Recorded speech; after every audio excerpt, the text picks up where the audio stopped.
Ya, halo pemirsa, kita berjumpa di segmen Sindo News 5, ruang bincang yang bukan sekedar menyampaikan berita, tapi juga mengajak kita semua berpikir lebih dalam tentang apa yang sedang terjadi di negeri ini.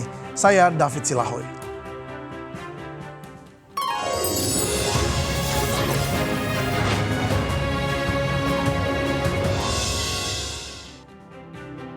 Keuangan Republik Indonesia, Purbaya, akan melakukan perombakan besar-besaran terhadap jajaran pejabat Direktorat Jenderal Bea Cukai.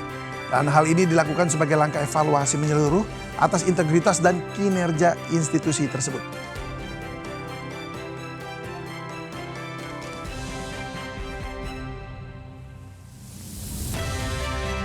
Menteri Keuangan Republik Indonesia Purbaya Yudi Sadewa rencananya akan merombak hampir seluruh pejabat Direktorat Jenderal Bea dan Cukai, kecuali Dirjen Bea dan Cukai Jaka Budi Utama. Perombakan mencakup seluruh kepala kantor wilayah yang bertugas mengawasi pelabuhan dan aktivitas kepabeanan. Dan kebijakan itu dilakukan sebagai langkah pembenahan internal organisasi. Selain rotasi jabatan, Purbaya juga akan menonaktifkan sementara sejumlah pejabat khususnya yang tersandung berbagai kasus hukum maupun tindakan indisipliner. Langkah ini diambil guna memastikan proses evaluasi berjalan objektif serta menekan potensi praktik penyimpangan, termasuk yang melibatkan perusahaan-perusahaan bermasalah di sektor kepabeanan. Sementara itu, pemirsa, Purbaya juga menekankan bahwa kebijakan ini merupakan pesan tegas agar jajaran Bea Cukai bekerja lebih serius dan profesional. Ia juga mendorong pemanfaatan teknologi termasuk kecerdasan buatan untuk mendeteksi praktek under invoicing yang merugikan negara. Nanti beberapa pejabat itu saya rumahkan aja. Pak, abis ini mau ketemu agenda Pak Bahli ya Pak ya? Untuk message bahwa kita serius tahu. Jadi pejabat di 4 pelabuhan besar, 1, 2, 3, 4 pelabuhan, 5 pelabuhan besar katakan disebut. Diplomat senior sekaligus mantan Wakil Menteri Luar Negeri Dino Patijalal angkat bicara terkait keanggotaan Indonesia di Dewan Perdamaian atau Board of Peace bentukan Presiden Amerika Serikat Donald Trump. Dan Dino pun menyampaikan 4 lampu kuning dan 6 saran untuk pemerintah Indonesia.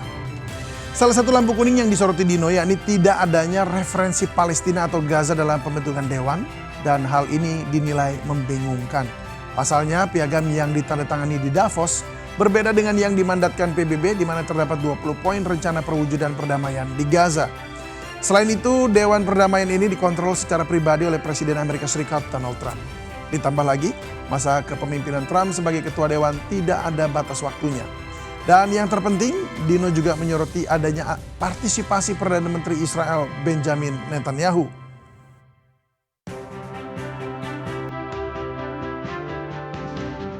Kita banyak yang merasa terusik dengan hal ini karena yang meratakan dan menghancurkan Gaza justru adalah Netanyahu sendiri. Sementara yang menjadi korban yaitu Palestina tidak diberikan tempat dalam Board of Peace. Selain itu, kehadiran Netanyahu menjadi faktor penting karena dari seluruh anggota Board of Peace, pastinya yang paling berpengaruh terhadap Trump, baik secara politik maupun psikologis, adalah Netanyahu. Israel mungkin satu-satunya negara di dunia yang melalui AIPAC dan berbagai jalur ekonomi, sosial, dan media lainnya sangat dominan dalam politik luar negeri dan juga politik domestik Amerika Serikat. Dengan kata lain, walaupun sama-sama menjadi anggota Board of Peace, peran dan pengaruh Indonesia jauh lebih kecil dibandingkan Israel.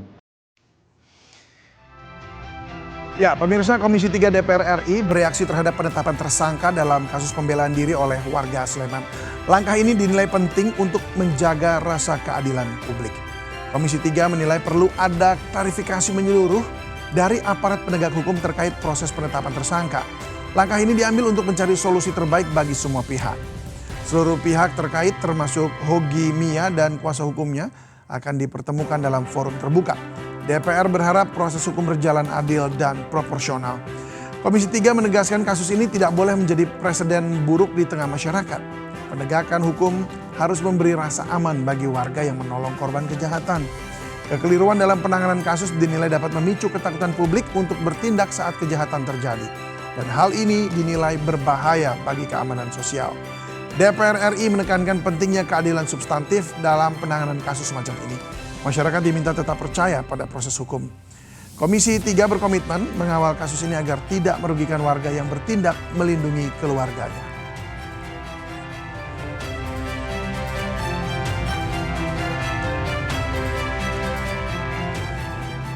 Komika Panji Pragiwaksono segera diperiksa Polda Metro Jaya atas konten stand up yang bertajuk Mens Rea. Saat ini polisi telah memeriksa 10 orang saksi dan ahli terkait laporan terhadap Panji.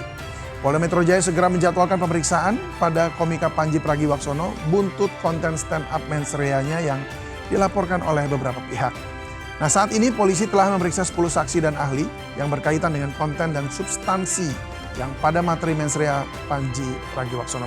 Meski demikian, polisi belum menentukan kepastian waktu untuk memeriksa Panji karena saat ini masih memprioritaskan pengumpulan keterangan saksi dan ahli. Total ada 3 laporan terhadap Panji yang masuk ke Polda Metro Jaya.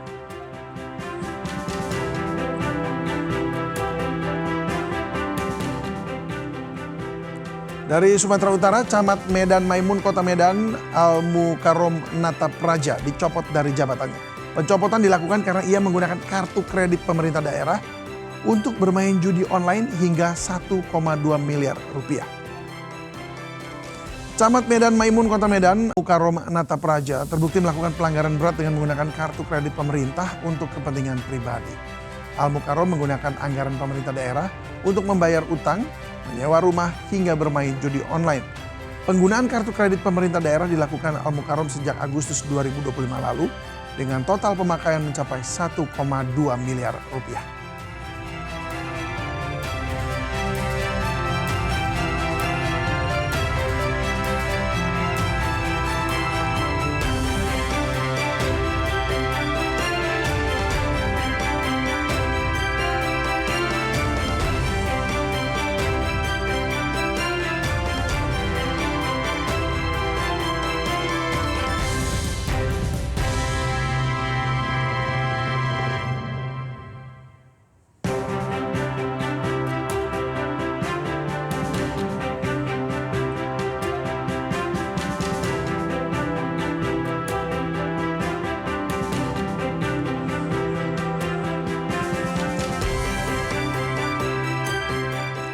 Di sini kita melihat di balik setiap kebijakan ada konsekuensi dan di balik setiap headline ada harapan publik yang tidak boleh diabaikan.